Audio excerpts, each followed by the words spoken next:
For item number 55, the question is, which of the following is the correct translation of 35 diminished by the product of P and Q is equal to the sum of twice R and thrice S? So we have here the word diminished, which means subtraction, and the word product, which means we will use multiplication, and the word and, which means we will use addition. So here the statement is 35 diminished by the product of P and Q. So we have here 35 diminished, which means subtract, by the product of P and Q, which means that the P and Q will be multiplied. Product of P and Q is equal to the sum of twice R, or or 2 times R, and thrice S, or 3 times S. So the translation for 35 diminished by the product of P and Q is equal to twice R and thrice S, as 35 minus PQ is equal to 2R plus 3S. So the answer in the problem is letter C. For item number 56, the question is, which of the following expression will result to a trinomial when simplified? So the option here is for letter A, 5 times the quantity of 2x plus 3 raised to 3. In order for us to have a trinomial when simplified, we only need 2 monomial to be multiplied in order to result a trinomial. For option letter A, 5 times the quantity of 2x plus 3 raised to 3, that means that the expression will be, so for option letter A, 5 times the quantity of 2x plus 3 raised to 3, that means that we already have 3 monomial, so that will not result a trinomial when simplified. For option letter B, we have here 2 times the quantity of x minus 3 raised to 2. So now, this expression 2 times the quantity of x minus 3 raised to 2, we will have a 2 monomial to be multiplied. That's why it will result to trinomial. So I think this will be the answer. For option letter C, the expression is 2x minus 3y minus 5 plus the quantity of 3y plus 5. So in this expression, 2x minus 3y minus 5 is already a trinomial, plus the quantity of 3y plus 5. That means we already have 3 monomial to be multiplied, so that it will not result to trinomial. So let's try the option letter D. The expression is x plus 2 raised to 2 minus x minus 4 raised to 2. So this expression, that means we already have 4 monomials. The rule is, in order for us to have a trinomial, we only need 2 monomial to be multiplied to result trinomial. So in this expression, it is already 4 monomials to be multiplied, so it will not result to trinomial. In order for us to prove that the letter B is the correct answer, we will solve this 1. Now, let's try to solve the option letter B. So, the first thing to do is copy first the 2 and expand the quantity of x minus 3 raised to 2. It will become x minus 3 and x minus 3. First, we will multiply this one using the FOIL method. We will multiply first this expression, quantity of x minus 3 times the quantity of x minus 3, and we'll copy first the number 2. And let's start multiplying this to monomial. So x times x is x squared, and x times 3 is 3x, and negative 3 times x is 3x, and negative 3 times negative 3 is positive 9. So copy 2 and simplify this one. It will become x squared minus 6x plus 9. For now, we will distribute 2 to the expression. So it will become 2x squared minus 12x. 2 times negative 6x is negative 12x. Then 2 times positive 9 is 18. So the result for this option B, 2 times the quantity of x minus 3 raised to 2 is 2x squared minus 12x plus 8, which is a trinomial. When we say trinomial, there is only A, B, or C available in the expression.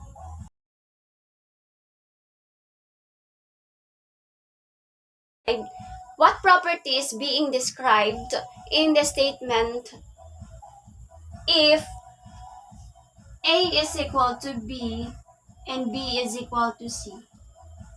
Then A is equal to C. The answer is letter A, transitivity or transitive property. In order for us to prove that the statement is a transitive property, we will state the rule in transitive property. When we say transitive property, it states that if A is equal to B and B is equal to C, then A is equal to C. Transitive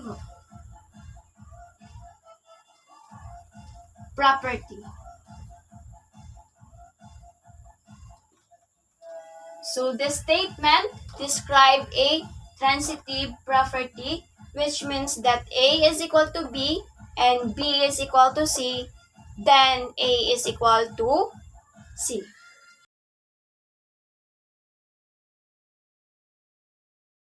The question is, find the distance between the line 3x minus y equals 0 and the point 2 and negative 4. So this is the line 3x minus y is equal to 0 and the point is 2 and negative 4. In order for us to find the distance, we will only follow the formula, which is d is equal to a times x sub 1 plus b times y sub 1 plus c over positive minus square root of a squared plus b squared. So this is the formula in order for us to find the distance between a line and a point. The distance is equal to a times x sub 1 plus b times y sub 1 plus c over positive negative square root of a squared plus b squared. So in order for us to get the distance between the line 3x minus y is equal to 0 and the point 2 and negative 4, we will only use the formula a times x sub 1 plus b times y sub 1 plus c over positive negative square root of a squared plus b squared. So let's start. So in this equation, our a is number 3. And our x times x sub 1 here in the point is 2. Plus our b is negative 1 times y sub 1, which is negative 4 plus 0 over square root of a squared plus b squared. Our a is 3 raised to 2 plus b raised to 2. So this will result to 3 times 2 is equal to 6 plus negative 1 times negative 4 is positive 4 over square root of 3 raised to 2 is 9 plus negative 1 raised to 2 is 1. So this will result to square root of 9 plus 1 or 10 over square root of 10. If we will simplify this one, it will result to square root of 10. So the answer is letter B.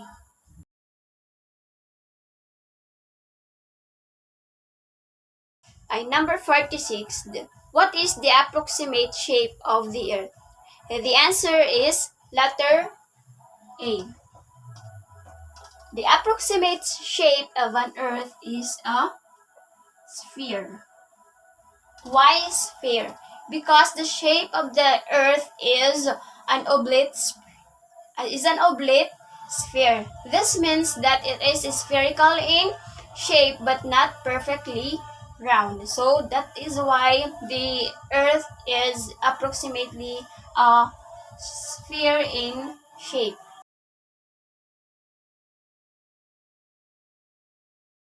For the next question, number 47, the motion of a particle is given by the equation S is equal to t raised to 3 minus 3t minus 5. Find the velocity when t is equal to 2. The equation is S is equal to t raised to 3 minus 3t minus 5. And the t is given which is equal to 2. What we will do is only substitute the t here in this equation. So t is raised to 2. It will become 2 raised to 3 minus 3. Our t is 2 minus 5. Simplify this one, which is 2 raised to 3 is equal to 8 minus 3 times 2 is 6 minus 5. So this will become 8 minus 11, which is negative 3. Get the absolute value of negative 3 is, it will become positive 3. So our velocity is 3.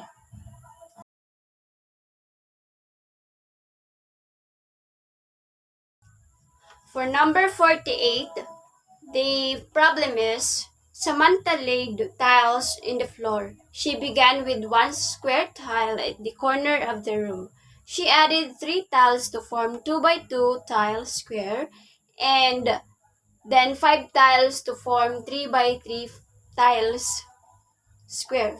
She continues in this way until the whole floor is covered. Last, she adds 25 tiles. What is the size of the floor?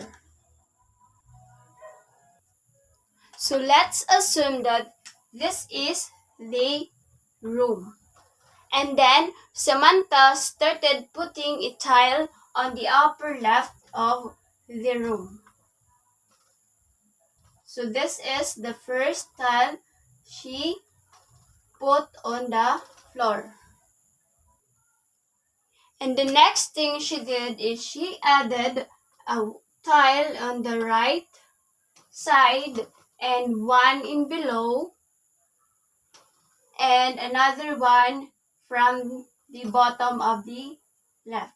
So she added 3 tiles to form a 2 by 2 square tile. The next thing she did is add 5 tiles to form 3 by 3. So she added 2 tiles on the right and 2 tiles on the bottom and one in the corner to form a 3 by 3 square tiles. We are now forming a pattern. Suppose that we start with n times n.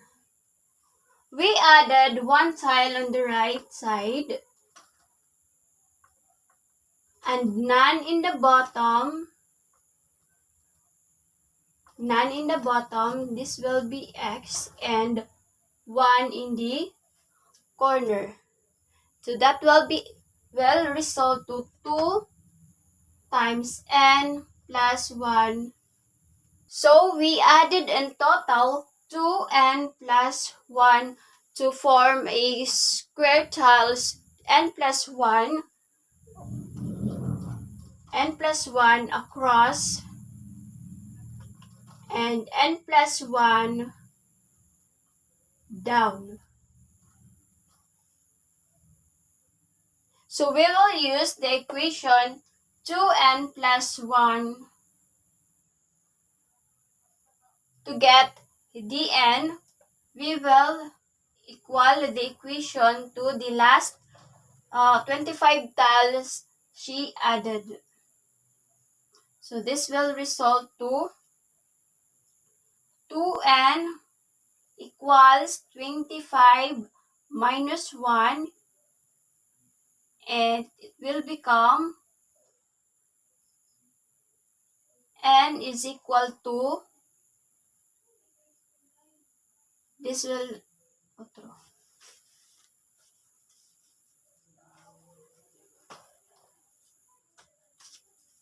So now we will use this equation which is this expression which is 2n plus 1 and equal to the last 25 tiles she added. So we have here now the equation. 2n is equal to 25 minus 1. It will become 2n equals 24. In order to get the n, we will divide both sides by 2. So our n is equal to 12.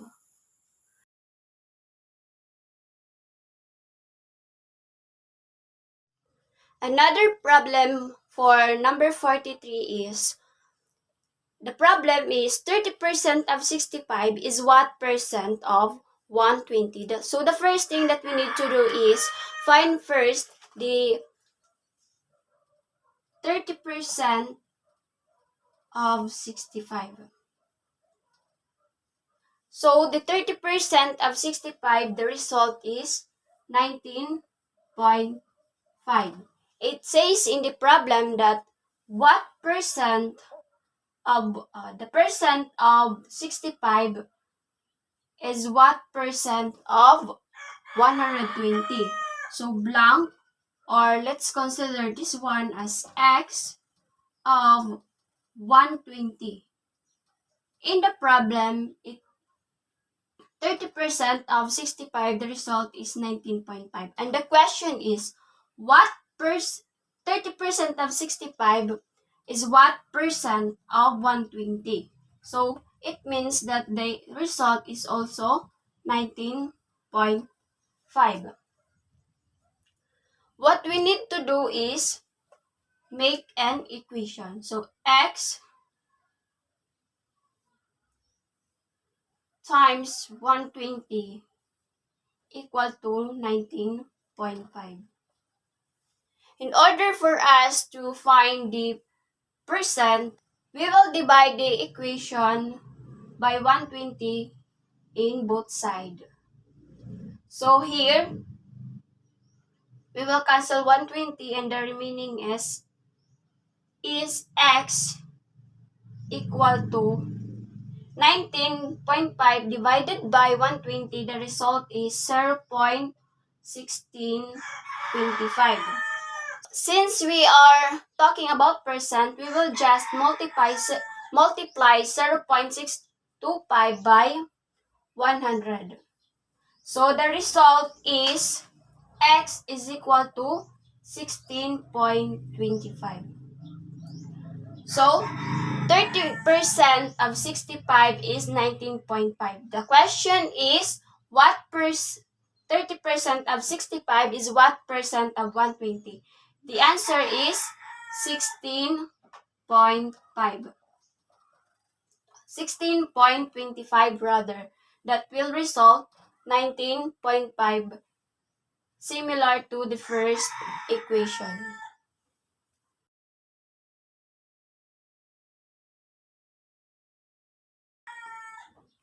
Another problem is number 44.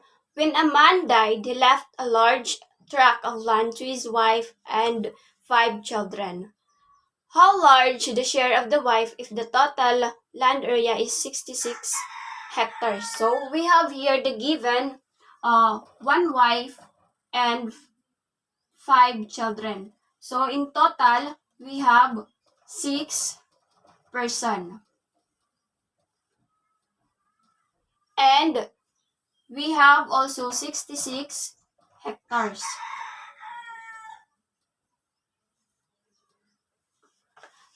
The question is, what is the share of the wife if the total land area is 66 hectares?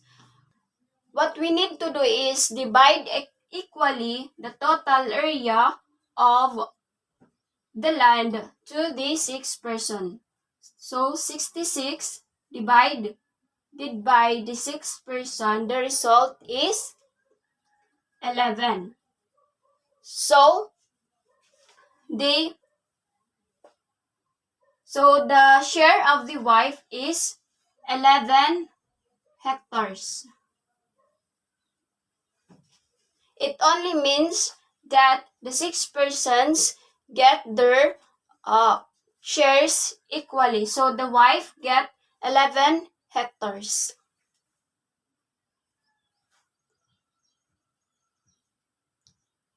And now,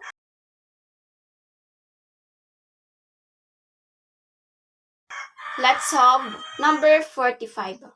The problem is, how much cloth is required to cover a round table whose diameter is 1.5 meters? So, if we will assume that this is the table, and it says that the diameter is, the measure of the diameter is 1.5. In order for us to cover this area, we will use the formula for the area of a circle, which is equal to pi r squared. So we have here the given diameter 1.5. what we will do is divide 1.5 by 2 since our formula it required the radius. So copy the pi and the radius 1.5. Half of 1.5 is 0.75 raised to 2. The answer here is 1.767 square meters. So we only need 1.767 square meters in order to cover the round table.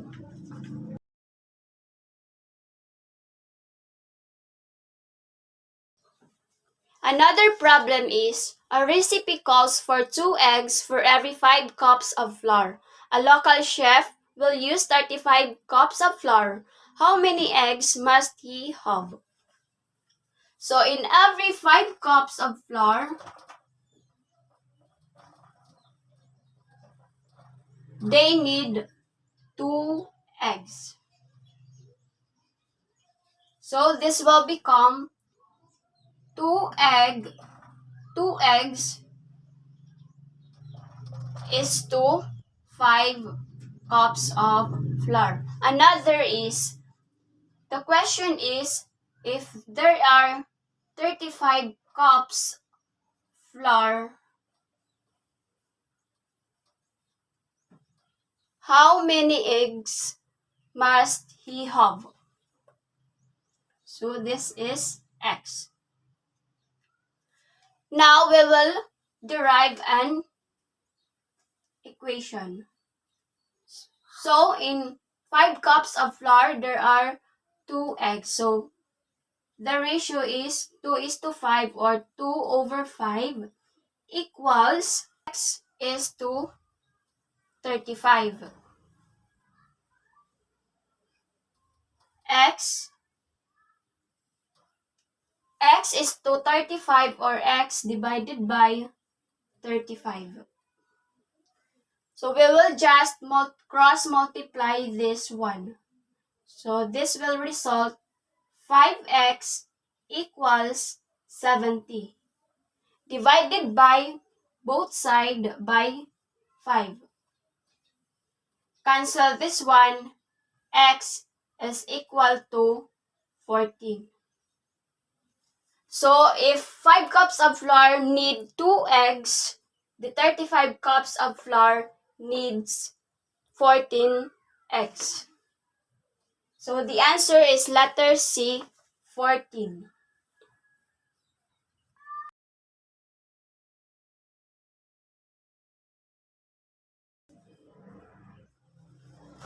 Another problem is a businessman had incurred the following expenses in his trips to the country.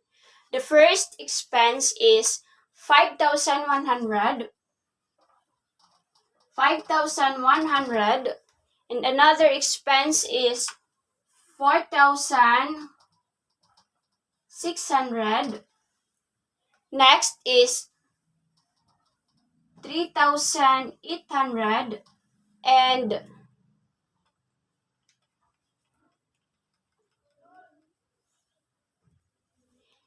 3,200.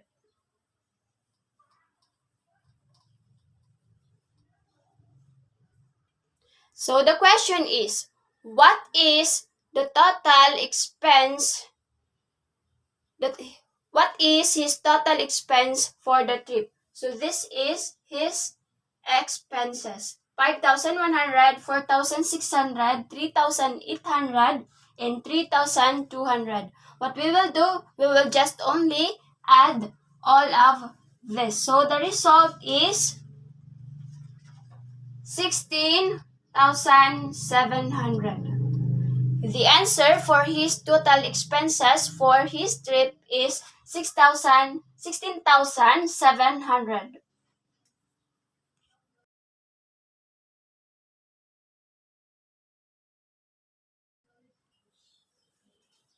Another problem is 5 out of every 7 households have cable television.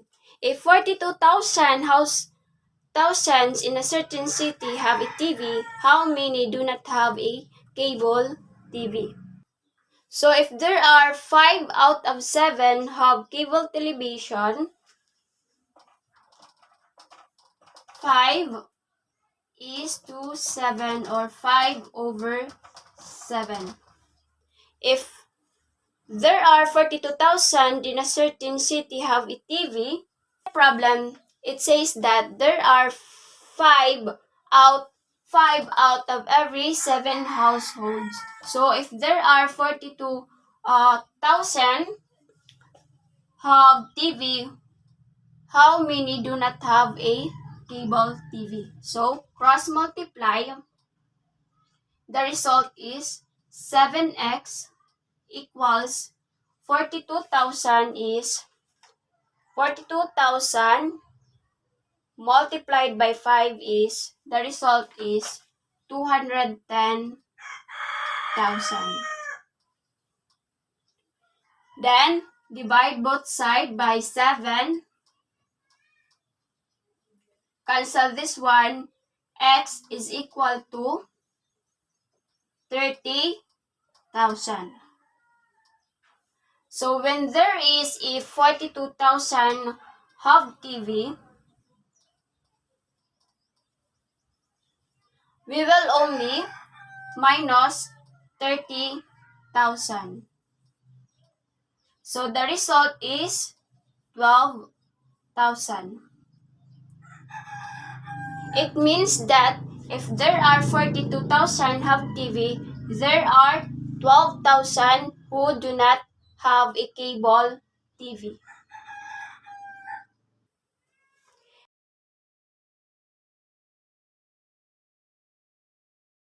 Another problem is a boy can finish Another problem is a boy can finish 1 over 9 of a job in one day, and a man can finish 1 over 6 of the same job in one day. The question is, in how many days will the job be done if the two work together? So here is our options. Letter A, number of days the man can finish the job. So this is wrong because it only pertains to a man.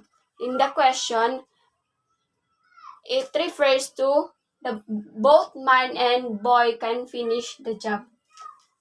And for option B, number of days the boy can finish the job. It is only the same with letter A.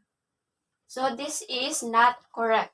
For letter C, part of the job that two can finish in 3 days. This is also not correct because in the question, in how it says that in how many days will the job be done if the two work together. And the problem, there is no specific time that they will finish the job in. There is no specific day that they will finish the job. So the answer is none of the above.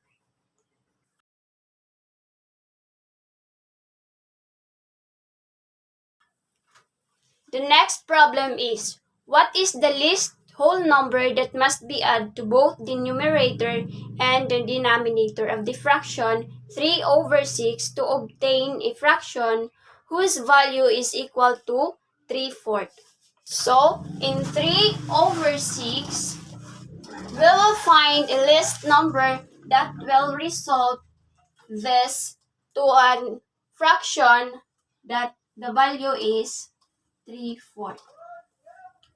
So plus n and plus n. What we need to do is cross multiply. So we have here 4 times 3 plus n equals 3 times 6 plus n. Simplify this one, we have 4 times 3 is 12 plus 4 times n is 4n equals 3 times 6 is 18 and 3 times n is 3n. Combined like terms. Copy 12 plus 4n minus 3n equals 18. The result here is 4n minus 3n is equal to n. Transpose 12 here, it will become negative. So 18 minus 12, the result, the number is 6. So the last number that we can add in the numerator 3 and in the denominator 6 is 6. So 3 plus 6 and 6 plus 6. The answer is 9 over 12. And if we will reduce this one to lowest term, the result is 3/4. So the answer is 6.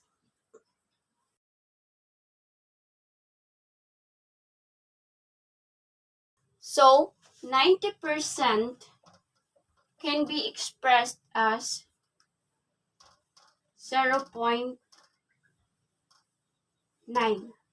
So when we are dealing with this kind of problem, we can use 1 plus the given percent, which is 0.9. It result to 1.9. So we can express 90% to 0.9. In the problem, what number when increased by 90% of itself result to 133? So a number added by 90% or 0.9 will result to 133. If we are dealing with this kind of problem, it is always 1 plus the said percent, which is 0.9 or 90%. The answer here is 1.9. Now, we will only divide 133 by 1.9. 133 divided by 1.9, the result is 70. So 70% times 90%, the result is 63. Now we can satisfy the question. What number when increased by 90% of itself equals 133? So we already have 70 and a number plus 90% equals 133. So this will become the 90% of 70 is 63 plus 70. The answer is 133.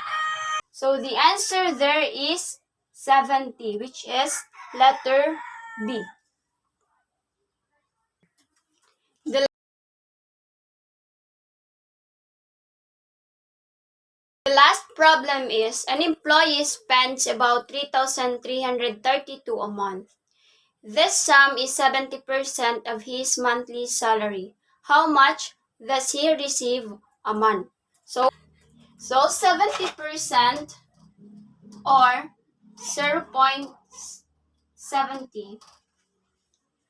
Since the problem is an employee spends about 3,332 a month, this sum is 70% of his monthly salary. So the monthly salary is, we can express to it by x. So 0.70x, which is the monthly salary, equal to the total that is spent, which is 3,332. In order to get his monthly salary that he received, divide on the both side by 0.70. 0.70. So cancel this one. The remaining is x equal to 3,332 divided by 0.70. The answer is 4,760. So his